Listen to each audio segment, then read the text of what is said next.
एक ऐसा जहाज जिसे स्पेशली अंटार्कटिका के लिए डिजाइन किया गया था, जिसकी मजबूती की तुलना टाइटैनिक से की जाती थी। यही नहीं, इसने अंटार्कटिका से कई जहाजों को रेस्क्यू करने का रिकॉर्ड भी बनाया था। मगर फिर ऐसा क्या हो गया कि इतनी जहाजों को बचाने वाले इस जहाज के कप्तान को इसे बीच समुद्र में छोड़कर भागना पड़ा।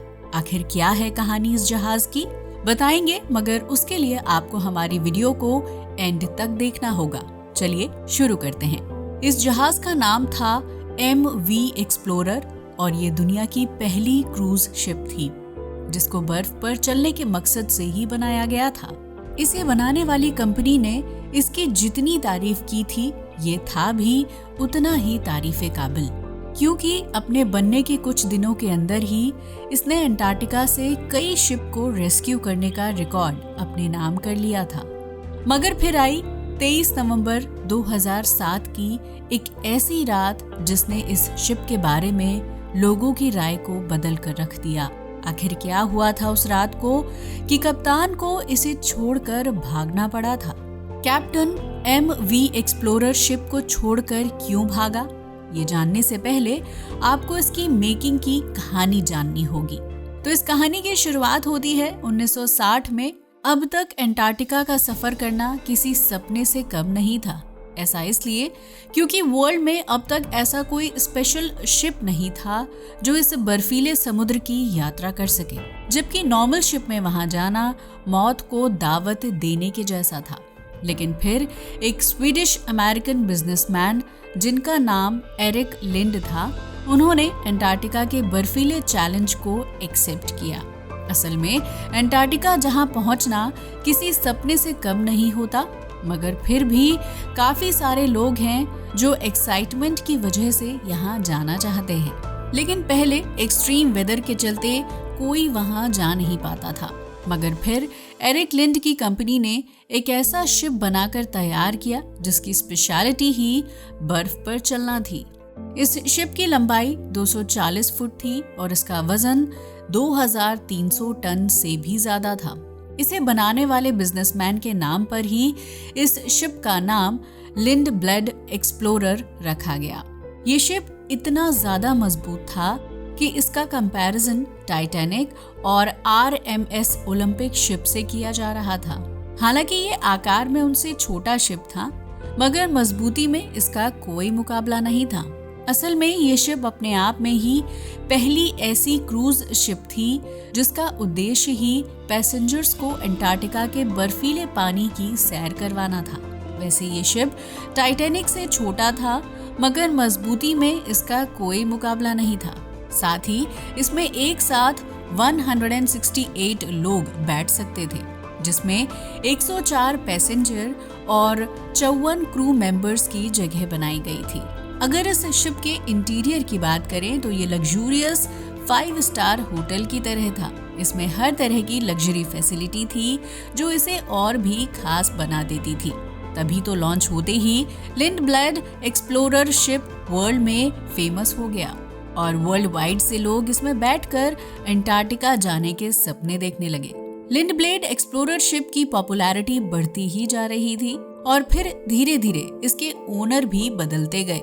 लेकिन फिर आखिर में 2004 में इसको टोरंटो बेस्ड ट्रैवल कंपनी, जिसका नाम गैप एडवेंचर्स था, ने खरीद लिया। आपको बताते चलें, यही वो लोग थे जिन्होंने इस शिप का नाम बदलकर MV एक्सप्लोरर रख दिया, जबकि पहले इसका नाम लिंडब्लेड एक्सप्लोरर था। भले ही इसका नाम एंड ओनर बदल गए हों, लेकिन ये शिप लगातार फेमस होता जा रहा था, जिसका अंदाजा आप इस बात से भी लगा सकते हो कि 2007 तक इसने 250 से भी ज्यादा अंटार्कटिका के सफर कर लिए थे। मगर फिर इसने किया एक ऐसा सफर जहां से ये लौटकर कभी वापस नहीं आ सका। ये बात है नवंबर 2007 की, जब MV एक्सप्लोरर शिप अपनी 19 दिन की यात्रा के लिए निकलने वाला था। असल में MV एक्सप्लोरर शिप को अर्जेंटीना की सिटी उस्वा से फॉकलैंड आइलैंड होते हुए साउथ जॉर्जिया आइलैंड और फिर अंटार्कटिका तक पहुंचना था। इस वक्त इसमें 154 लोग थे, जिनमें 100 पैसेंजर और 54 क्रू मेंबर्स शामिल थे। अभी तक सब कुछ सही था, मगर कोई नहीं जानता था कि उनका ये हसीन सफर इन्हें किस मुसीबत के पास ले जा रहा है।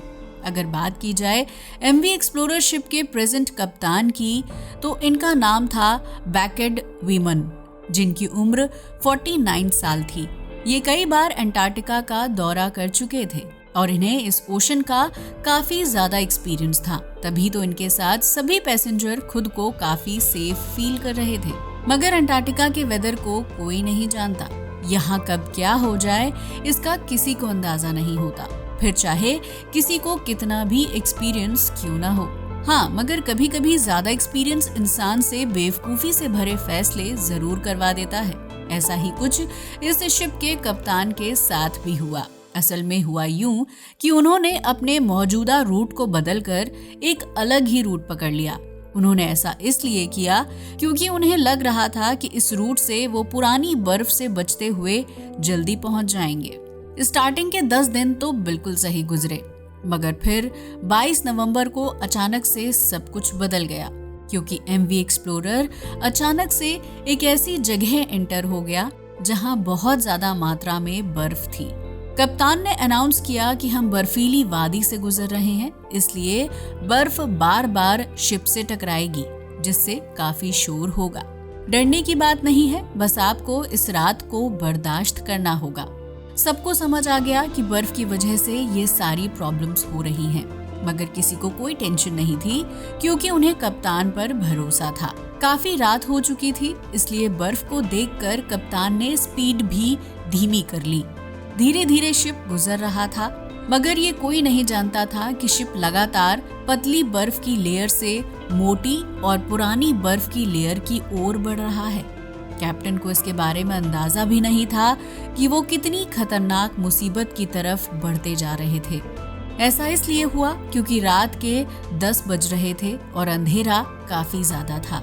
और फिर रात को लगभग 1 बजे अचानक से किसी भारी चीज से टकराकर शिप रुक गया। किसी को कुछ समझ नहीं आया, मगर तभी कैप्टन ने देखा कि बहुत भारी बर्फ से टकराने के कारण शिप रुका था।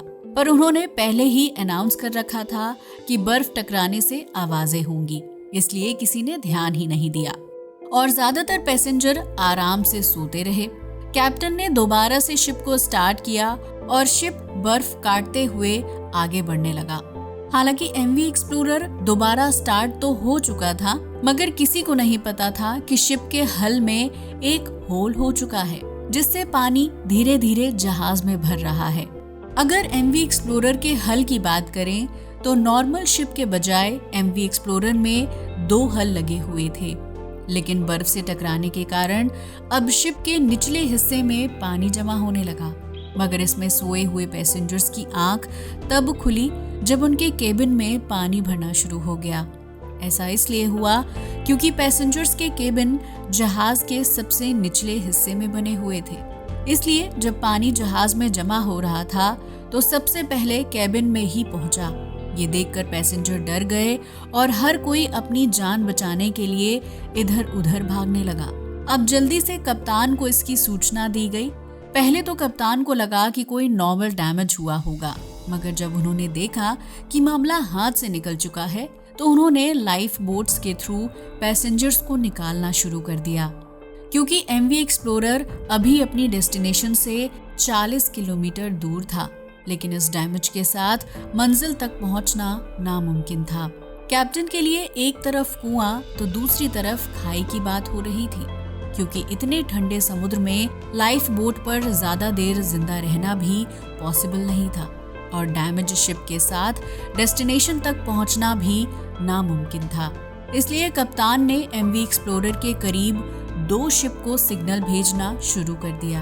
एमवी एक्सप्लोरर की तरफ से हेल्प के लिए सिग्नल नेशनल ज्योग्राफिक एंडेवर और एमएस नॉर्ड नॉज नाम के शिप को भेजे गए थे, मगर अफसोस वो दोनों ही जहाज बहुत दूर थे और उनका इतनी जल्दी एमवी एक्सप्लोरर के पास आना पॉसिबल नहीं था।